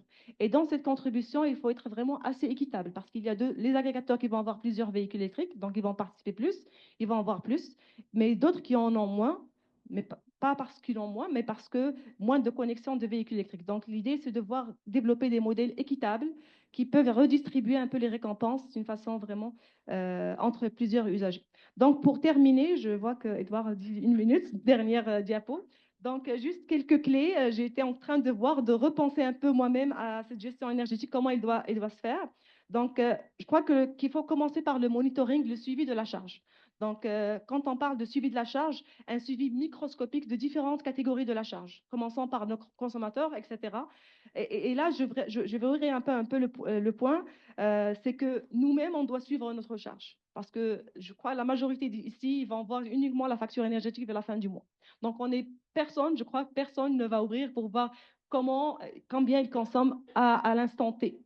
Donc, l'idée, c'est de pouvoir utiliser un peu, parce que je vois que tout le monde a son propre téléphone à côté. Pourquoi ne pas utiliser les applications? J'imagine que les applications Hydro-Québec sont là pour qu'on puisse recevoir des notifications quand c'est le moment de réduire, ou même recevoir des notifications comme récompenser les usagers qui ont réduit leur consommation mais sans se rendre compte. Donc, ça fait un peu réveiller un peu le volet énergétique et ce sentiment d'appartenance à cette communauté. Donc, je crois que c'est le volet humain, c'est un 60% de la modification, ou même, je dirais, 90%. Parce que les approches sont là, le réseau, il est fiable, tout est là, mais c'est l'humain qui doit changer un peu son comportement. Deuxième élément, le dispatching de la charge. Et là, je parle, bien sûr, j'ai déjà cité, l'analyse des données. Donc, je mets vraiment 3 traits sur l'analyse de données. Donc là, le volet descriptif, le volet prédictif, mais le volet également prescriptif. Donc, quand vous ouvrez, par exemple, je dirais Amazon ou Netflix, ils sont capables de vous donner, voilà, ils vont vous proposer qu'est-ce qu'ils vont faire. Pourquoi ne pas envisager également ces comportements-là pour l'énergie? Voilà, on sait bien les consommations, on a les données historiques, donc on est capable un peu de prédire, mais aussi de prescrire aux gens comment ils doivent consommer leur consommation.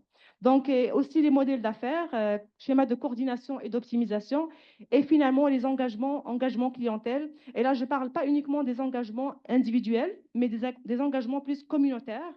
Et je barrais un peu le nom, le mot sensibilisation, moi aussi je ne l'aime pas trop, mais j'aime plus le mot éducation. Et je crois que cette éducation peut se faire, bien sûr, à travers différentes tranches d'âge aussi, parce que là, on a des enfants, et chacun va avoir une perception vraiment différente du secteur énergétique.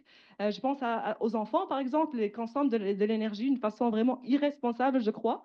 Donc, je crois qu'il faut nous-mêmes jouer un rôle dans cette éducation. Moi, personnellement, avant de quitter la maison, je dis arrêtez les lumières, faites un peu baisser la température, mais tout le monde s'apprend un peu que tout le monde fait ces démarches-là pour qu'on puisse également transférer un peu cette éducation énergétique à nos enfants aussi.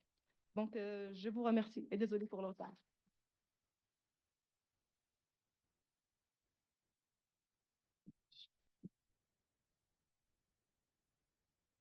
Après, hein?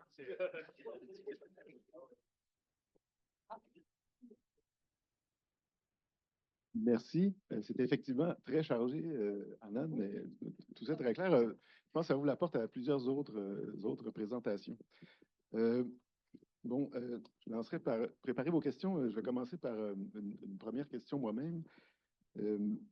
Si je pense à ce dont on a parlé aujourd'hui, bon, les mots qui sont revenus souvent, agrégateur, décentralisation, stockage, et je pense qu'il y a un certain consensus là, qui se dégage. On peut dire s'il y a un élément qui va être important, c'est la question appelons ça de l'accumulation de l'énergie dans le réseau là, pour optimiser les investissements.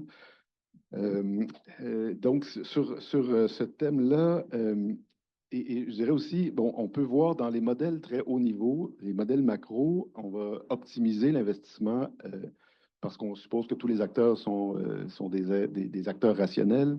Donc, on optimise à la hauteur du système. Malheureusement, je ne pense pas qu'on se comporte toujours de façon très rationnelle. Puis à l'autre bout du spectre, on a les approches très individuelles où là, on va chercher à optimiser la valeur pour un acteur dans le système. Mais malheureusement, la somme des comportements ou des bénéfices individuels, ça ne traduit pas nécessairement par un gain collectif. Donc, est-ce que ça se traduira tout le temps par une réduction des coûts pour l'opérateur du réseau ou même pour l'ensemble de la société? Ce n'est pas toujours le cas.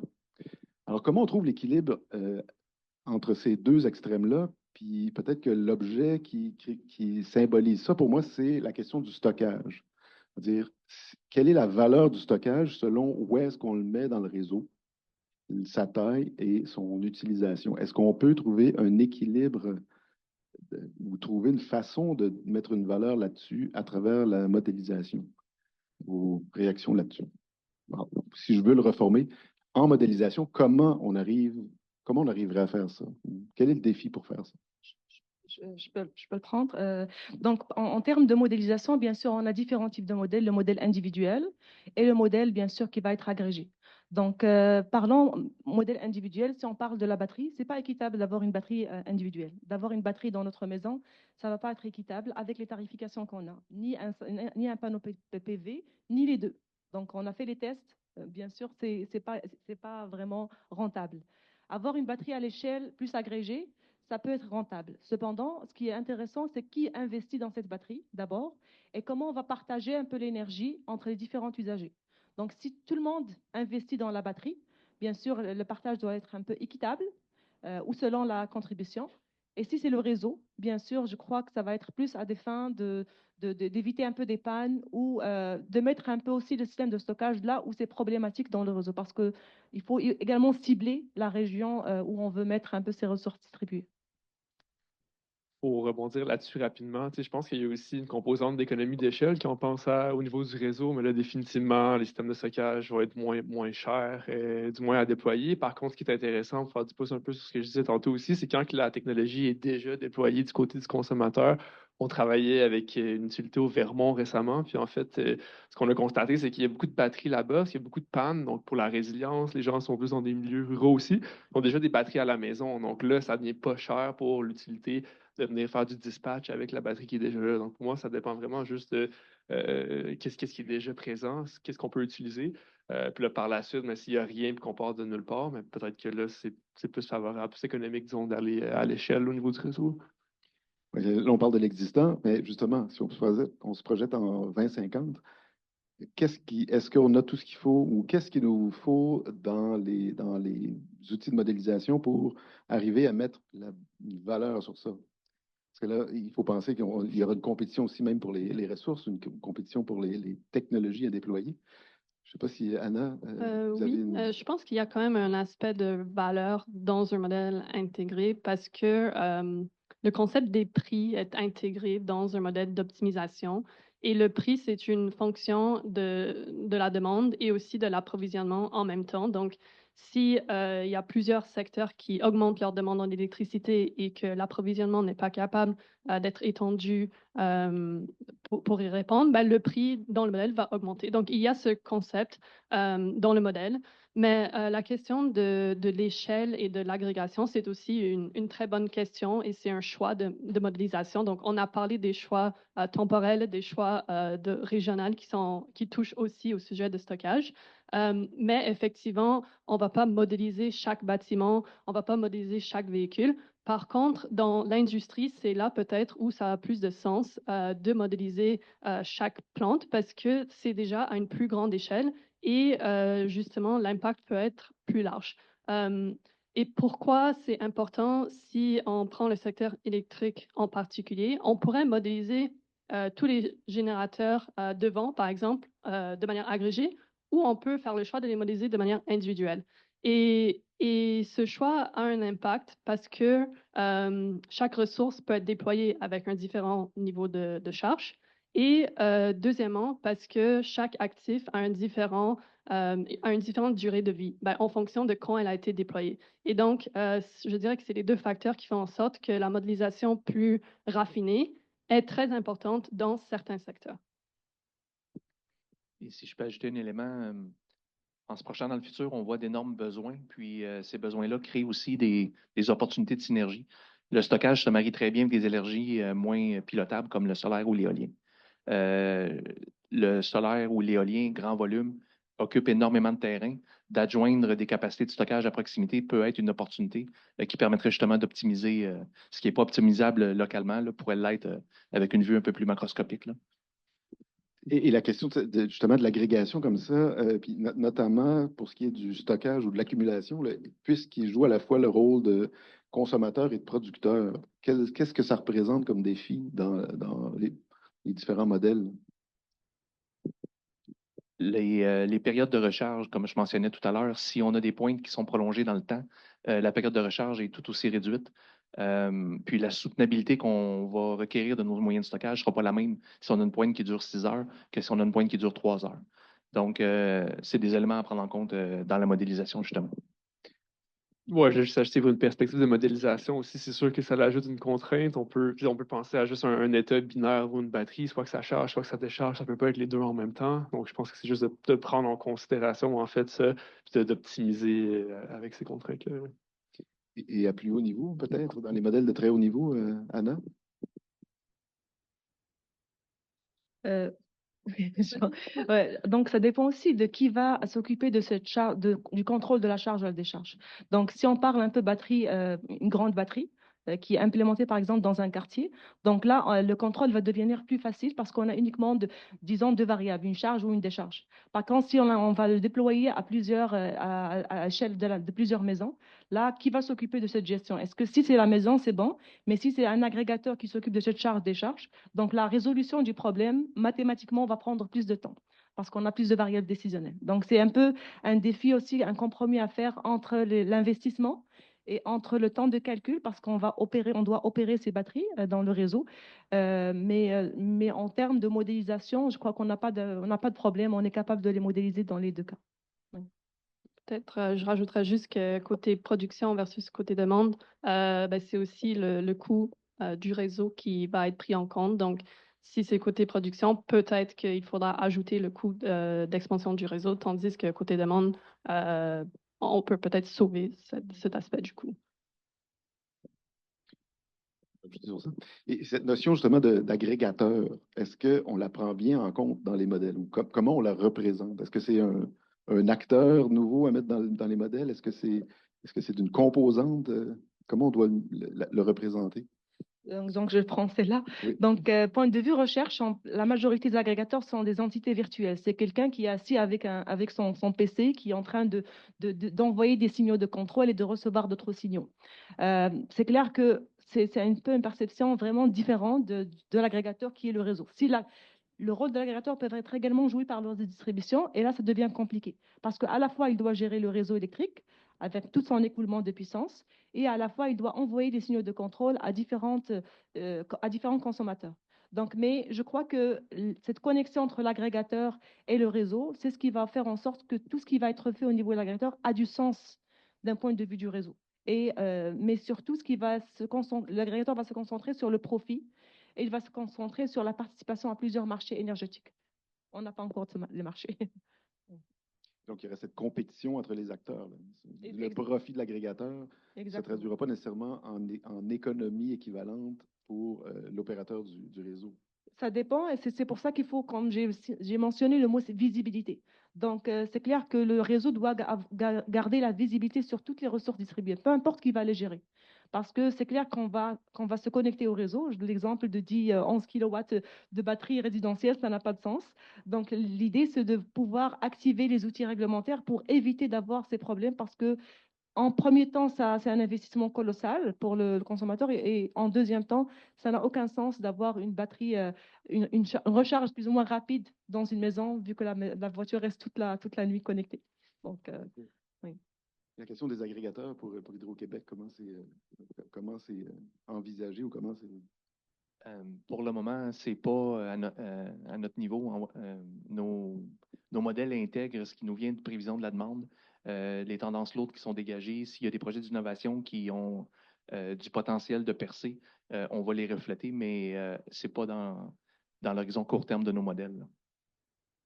Et du côté demande individuelle, est-ce que c'est pris en compte dans les différentes solutions mises de l'avant? Oui, certainement. Il y en a définitivement des agrégateurs dans les programmes de gestion de la demande au Canada, en Amérique du Nord. Souvent, c'est fait en groupant des charges ensemble ou juste des sous-groupes d'une même charge. Puis moi, je l'ai vu surtout au niveau, en fait, pour éviter de créer une pointe après. Donc, si on a des charges de déplacement de charge, en fait, mais on peut s'arranger pour qu'il y ait un profil spécifique qui est attribué à un groupe. Puis là, après ça, il y a un autre profil décalé à un autre groupe. Donc, on vient vraiment répandre l'effet rebond, la pointe additionnelle. Donc, c'est vraiment une stratégie qui permet de mitiger. Donc, oui, il y a des agrégateurs qui interviennent à ce niveau-là. Il nous reste quelques minutes. Je ne sais pas s'il y a des questions de la salle.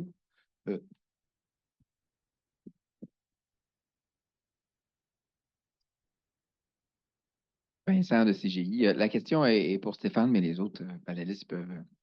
C'est que en Ontario, dans la plupart des marchés, peut-être à l'exception du Québec, on parle de services auxiliaires, là, un service ancillaire, parce qu'avec l'augmentation de la pénétration de l'éolien puis du solaire, ben, on se met à avoir des courbes de charge nette là, beaucoup plus prononcées, plus rapides, et puis une prévisibilité là, qui est moindre. Mais au Québec, traditionnellement, Hydro-Québec Production était capable de compenser avec ses barrages, là, parce que si on lit à peu près n'importe quelle littérature sur la variabilité, là, les barrages, c'est comme le silver bullet, là, c'est la panacée. Mais on en a combien avec nos barrages de services auxiliaires? C'est quand que la pénétration, on va arriver dans un point où ça vaut cher, le service auxiliaire? Est-ce qu'on va se rendre là d'ici 2050? Définitivement, il va y avoir des étapes au fil du développement des nouveaux services qui vont requérir peut-être plus de services ancillaires. Notre vigie actuellement, c'est pas pour nécessairement le court terme. L'avantage avec les batteries, c'est qu'on a des projections qui seraient déployables peut-être en l'horizon de 3 ou 4 ans. Fait que ce qu'on capitalise dessus, c'est que du moment où on détecte ce besoin-là, il est déployable rapidement, puis il va permettre justement d'assumer le passage en attendant l'arrivée peut-être de projets plus structurants, là. Ou même les batteries vont devenir un projet structurant en elles-mêmes. Mais c'est vraiment de faire un point de vigie. On est à cette étape-là. Puis, la journée qu'on voit que le besoin est vraiment concret, on mise des déploiements rapides. Normand? C'est fascinant de voir comment les différents modèles modélisent le véhicule électrique. Par exemple, chez Hydro-Québec, vous voyez ça comme une augmentation de la variabilité quotidienne. Dans d'autres, on voit ça comme des façons, au contraire, de lisser la courbe. Est-ce que, en quelques mots, vous pouvez résoudre vos conflits sur la scène? En quelques mots, non. En quelques mois. Ben, je peux peut-être commencer là-dessus. En fait, c'est sûr qu'on s'entend, c'est une charge additionnelle qui va arriver sur le réseau, puis qui peut être glissée par la suite, mais je pense pas qu'on peut faire des gains nets, disons, en termes d'écrêtement, d'effacement, parce que si on constate qu'il n'y a pas de voiture électrique, il n'y avait pas cette charge-là avant. Donc, pour moi, c'est vraiment plus une question de mitiger l'impact et non de l'utiliser comme étant une ressource qui permet de faire l'effacement par la suite. Mais ça reste que c'est important de prendre en considération. Quand on rentre dans le V2G, mais là, c'est une autre histoire parce qu'on peut utiliser l'énergie dans les batteries, puis on peut la réinjecter sur le réseau. Donc là, oui, on peut aller chercher des gains additionnels qui vont venir contrebalancer, en fait, l'impact additionnel de l'addition de cette charge-là sur le réseau. Puis, à l'heure actuelle, le V2G n'est pas assez mature pour qu'on l'intègre d'emblée dans nos modèles. C'est un autre point de vigie qu'on a à surveiller, mais on ne va pas le résoudre à court terme. Il va falloir qu'il y ait plus de pénétration ou plus de tendance ou de réglementation avant de dire que ça fait partie de l'offre de service, qu'on affecte la demande, puis qu'on peut éventuellement tenir compte là, de pointes révisées dues à cette technologie. Donc, moi, de mon côté, je crois que c'est une bonne opportunité d'avoir les véhicules électriques dans notre modèle parce que on vient d'avoir des véhicules. Donc, on a pas mal de flexibilité pour redéfinir un peu les tarifications et des tarifications un peu plus intelligentes. Quand j'ai montré un peu la carte de Montréal, on est capable de prédire, par exemple, de décomposer l'île de Montréal en plusieurs régions et de savoir un peu la popularité des bornes de recharge, où c'est vraiment intense sur le réseau par rapport à l'utilisation. Et la majorité des cas, c'est au centre-ville, là où il n'y a pas de résidents. Donc, c'est là où il faut faire attention comment la tarification, on peut la redéfinir dans l'espace et dans le temps. Donc, dans l'espace, bien sûr, pour éviter d'avoir des pointes qui vont se rajouter à des secteurs résidentiels, parce que c'est la pointe de la soirée. Et au centre-ville, bien sûr, d'éviter d'avoir une surcharge sur les réseaux, parce que tout le monde charge au centre-ville, Ville-Marie, c'est là le point. Et puis, ils rechargent dans les mêmes bornes de recharge, et à côté, il y a une autre borne juste à 200 mètres. Donc, l'idée, c'est de pouvoir aussi changer ce comportement des usagers, des véhicules électriques, à travers des outils plus tarification pour les inciter à changer leur comportement de recharge, soit par rapport à la même journée ou soit par rapport à la localisation. Donc, c'est un peu le contexte de ma recherche. Donc, on modélise les véhicules électriques par type de véhicule. Donc, par exemple, les voitures, les camions légers, etc. Donc, pas à l'échelle du véhicule en soi. On est aligné avec Hydro-Québec, donc je pense que c'est une bonne chose. On ne modélise pas encore le vehicle to grid, justement parce qu'il y a beaucoup d'incertitudes. Mais par contre, ce qu'on fait, c'est qu'on modélise la possibilité de décaler la charge. Donc, c'est un peu le concept de chargeur intelligent, je dirais. Par contre, c'est vrai que les consommateurs, en réalité, ne vont pas forcément faire ce qui est le plus optimal du point de vue pour le système. Donc, ce qu'on peut faire, c'est de rajouter des contraintes sur des modèles pour représenter les limites, on peut dire, du comportement rationnel des consommateurs. Est-ce qu'on est aligné ou... Pas encore. Pas tout à fait encore. Est-ce qu'il y a encore une question de la foule? Oui, question ici. Une dernière, parce que je crois que le cocktail nous appelle. Oui, ça sera très court. C'est pour Stéphane. Tu as dit que le stockage long terme, mais au longue durée, ça sera quand même quelque chose qui va venir jouer un rôle. Tu vois quoi, toi, batterie ou hydrogène? Je vais faire lancer des roches, là, mais Stockage, quand on pense à des batteries, typiquement, on pense à du 4 heures. Puis si on veut aller au-delà, la batterie va être moins efficace. L'hydrogène est un des moyens. Les centrales à réserve pompée sont un moyen aussi. Mais quand on regarde à très long terme, il y a vraiment de la place pour du générique. Quand on regarde du 2040 et plus, on va peut-être réserver des blocs stockage, mais sans y assigner une technologie. Puis au fur et à mesure qu'on avance dans le temps, qu'on maîtrise les prix, qu'il y a une maturité, on va raffiner les choix. C'est un peu comme ça qu'on l'approche. S'il faut démarrer un projet demain, ça ne serait pas d'hydrogène. Ça serait une centrale à réserve pompée pour du longue durée ou des batteries pour du courte durée. Mais si on se reparle dans 5 ans, il est fort possible qu'on ait changé notre catalogue d'options. Bonne réponse. Une petite dernière, ou sinon, je vous demanderai de vous joindre à moi pour remercier nos panélistes. Fort intéressant. Vous avez réussi à nous garder attentifs jusqu'à la fin. Merci. Excellent. Moi, j'en ai pour après 1 heure de remerciements. Non, c'est pas vrai. Merci beaucoup. C'est une mesure de protestation. Ça conclut donc cette journée. C'était la première expérience avec nos collègues de Voltage. J'espère que vous avez apprécié le tout. On a bien apprécié le travail avec vous. Merci à Karim, à Victor, toute l'équipe. Il y a aussi, vous avez peut-être vu courir en arrière, Carole Couture aujourd'hui, Alana Mota, qui se sont assurés qu'on manquait de rien. En fait, ça conclut ce premier événement-là. Si ça vous intéresse, je suis certain qu'il y a d'autres événements organisés par Voltage. Le Carrefour, notre prochain gros événement, c'est à Ottawa le 10 et 11 décembre. Vraiment 2 jours là, où ce sera des modélisateurs et des policymakers qui vont venir échanger sur ces thématiques-là. Donc, c'est un événement gratuit. Vous pouvez nous suivre sur nos réseaux sociaux, évidemment, sur notre site web. Je vais laisser aussi Karim dire un dernier mot. Puis évidemment, avant, parce qu'après, je vais vous perdre, pour avoir vos consommations, à la sortie, il va y avoir 2 collègues de Carole qui vont vous donner des petits tickets. Puis on a de la nourriture amplement si vous voulez rester avec nous. Donc, Karim, je te donne le mot de la fin. Ça va être 20 secondes. Tout d'abord, un grand merci à toi. Tu as fait un beau travail. Donc, vraiment une très belle expérience à Normand et à tout le monde, et en particulier l'équipe de Voltage, on travaille très fort. Et merci à vous tous d'être là et rester vers la fin de la journée. Donc, merci à tous et à la prochaine chicane. Okay.